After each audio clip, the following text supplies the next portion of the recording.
A couple of weeks ago, I made a video about why you should watch more Filipino films. And I got some comments.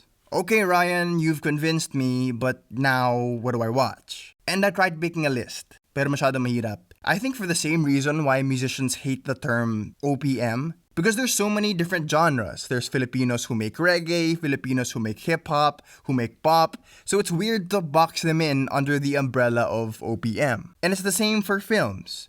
There's horror, coming of age, there's action, comedy, so it's weird to just put them under Filipino film. So I decided to talk about the decades instead. Fair warning, I'm talking about maybe 30 movies here, so it's gonna be kinda long. So long that we'll cut this video in half. Part 1, we'll talk about the old school from the 50s to the 80s, and the next week we'll drop part 2, about the 90s to the 2020s. And this is not the list of the best Filipino movies of all time. I'm not a Filipino film professor, nor have I watched every single Filipino movie ever.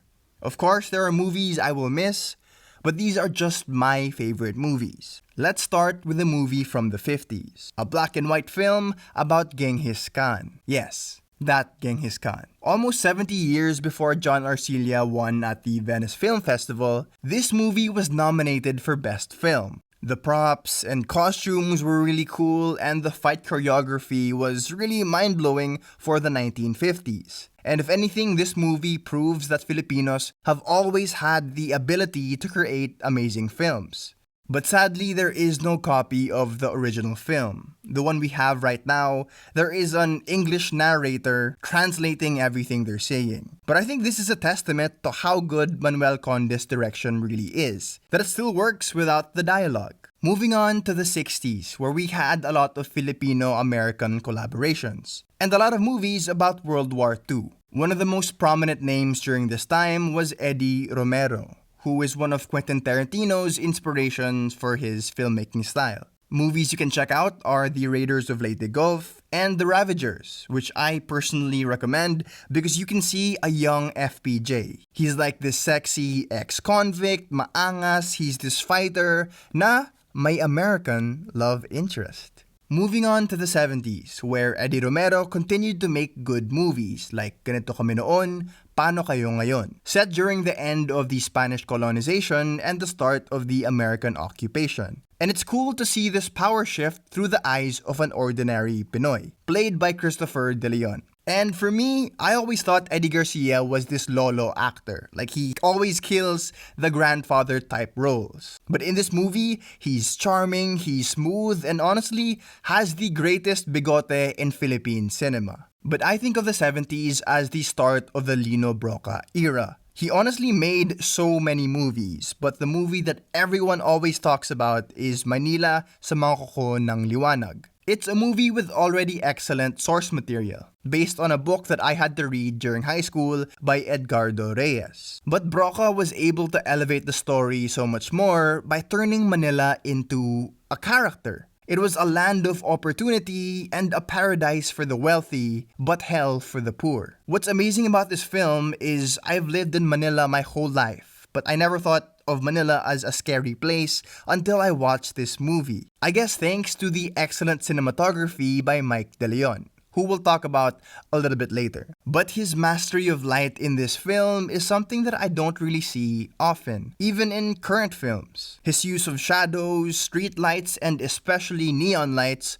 just touches your soul. And of course, you have to talk about the masterful acting of Bembol Rocco. Can you believe this was his film debut? His character was driven to survive in Manila for a singular purpose, and then he was driven to revenge for that same purpose. And because of that, this is an iconic movie that everyone should watch. It's made an impact on so many different Filipino filmmakers and even songs. Like Magdalena by Glock 9, I think it's obviously inspired by this movie. But 1 year later, in 1976, Brocka made another amazing movie, with some critics saying that it's even better than his last one. It's called Insiang, the first Filipino film to be screened at the Cannes Film Festival. It was set in the slums of Tondo, and it felt so real because they actually filmed in Tondo. It perfectly encapsulated the reality of poverty during the martial law era. So much that Imelda didn't want anyone to watch the movie. She wanted to project a beautiful Philippines. That's why she had the Manila Film Center built, the CCP, all these different first world luxuries that we couldn't really afford. She didn't want to see a Philippines filled with shanties. She didn't want to see a character so affected by poverty that she had no choice but to weaponize her sex. This is a story about betrayal, revenge, and is the exact opposite of what Imelda wanted the people of the world to see. This was the real Philippines at the time, and this is what makes it one of Broca's best movies and a movie you should definitely check out. Moving on to the 1980s, my personal favorite era. Here, Broca continued to make amazing movies like Ora Pro Nobis. From his film Banned by Imelda, I think it's interesting to talk about his film Banned by Cory Aquino. This one takes place right after the EDSA revolution. Wala na si Marcos, pero ang dami pa ring human rights violations. It had amazing performances by Bembol Rocco and Philip Salvador, but I think the best part of the movie was the lesson of the story. A story written by Pete Lacaba, who was tortured during martial law. The lesson is, you should call out injustices kahit sino pa yan. Huwag gawing idolo ang mga politicians. These filmmakers hated Marcos and supported Cory, but didn't hesitate to call her out on her own mistakes. And this is something so relatable even today, when people will just blindly support politicians. But of course, this era wasn't Broca's alone. There were also other fantastic filmmakers, like Mike De Leon, who was Broca's cinematographer back in 1975. My favorite of his would have to be Kisapmata, which was inspired by an article written by National Artist for Literature, Nick Joaquin. This was based on a true story about a man with a personality disorder who wanted to control everything. Yung asawa niya, yung katulong, and especially his daughter. Nick Joaquin's article was already pretty good. The characters were already very strong, especially the dad. He's a pathological liar, he's manipulative, but Vic Selayan turned it up even more. As he played this retired policeman, he took this already strong character and made him more commanding. In the movie, everyone in the house was scared of him.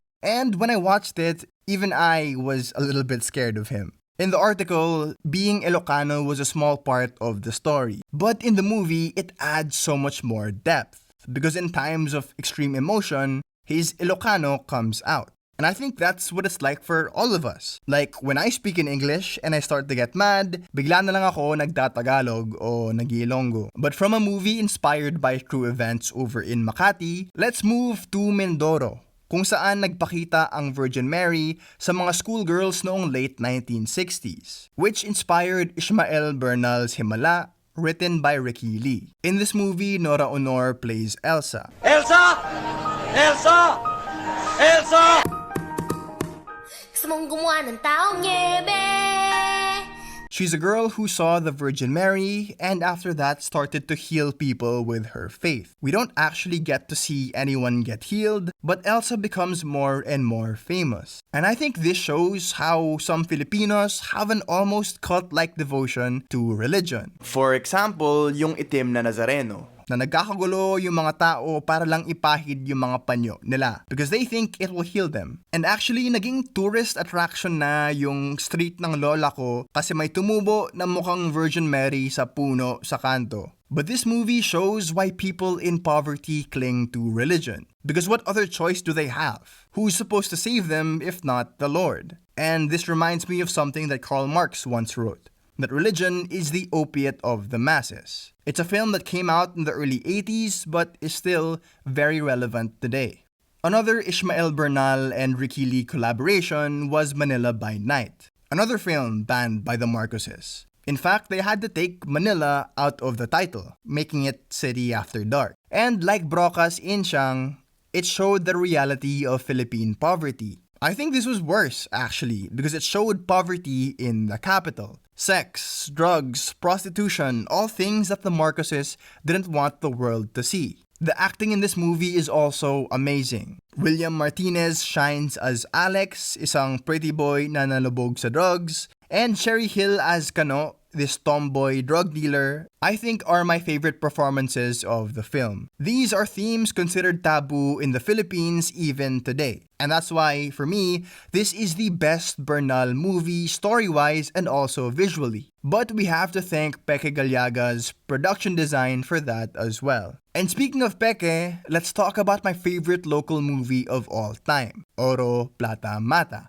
A movie that I flew to Bacolod just to make a video about, which you can check out here. But there's honestly so much to love about this movie. It's shot so beautifully, and it's a movie in 3 parts. There's Oro, or gold, the good times. There's Plata, silver, yung sakto lang times. And Mata, death, not so good times. I think what makes this movie shine is the difference between the 3 parts. And they actually got 2 different set designers to pull this off. One to show all the opulence and the riches, and one to create a jungle compound to hide from the Japanese. But my favorite part is the lesson we can get from this movie, that so much of our conflict is within ourselves. Now let's move on to my last recommendation from the 1980s, Bagets. Very different from the dark, serious, and political movies that I just talked about. It's this light coming-of-age comedy. And I think this is the Philippines' answer to those John Hughes, Brat Pack, Breakfast Club type of movies. And if you were a teenager in the mid-80s, chances are you are obsessed with this movie, like my parents are.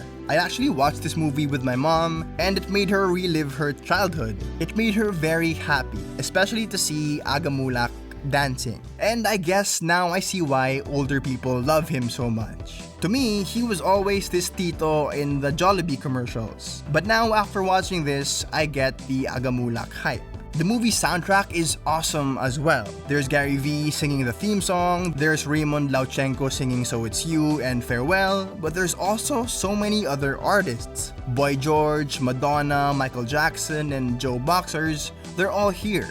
And if you have the time, go check out part 2. It's pretty decent, Francis M is in it. But please never ever watch the TV5 remake. It's terrible. So thank you so much for watching part 1 of my favorite Filipino movies. But did I miss any of your favorite old school Filipino films? Please comment them down below so I can check them out. But part 2 comes out next week, so make sure to subscribe and hit the notification bell so you don't miss anything. And of course, special shout out to our Mother Lily channel member, Ashley Martelino. If you want to do the same and you want to join the channel, just click the join button down below. But till next time, peace and I love y'all. Hoy mga Pinoy, ito na ang medisina, nagbabagong apoy, linagyan ng gasolina, kaya't tinatanong pa ba kung kanino at sino ang tiyak na puntahan sa kulturang Pilipino? Ako na ang sagot, ang dakilang gamot.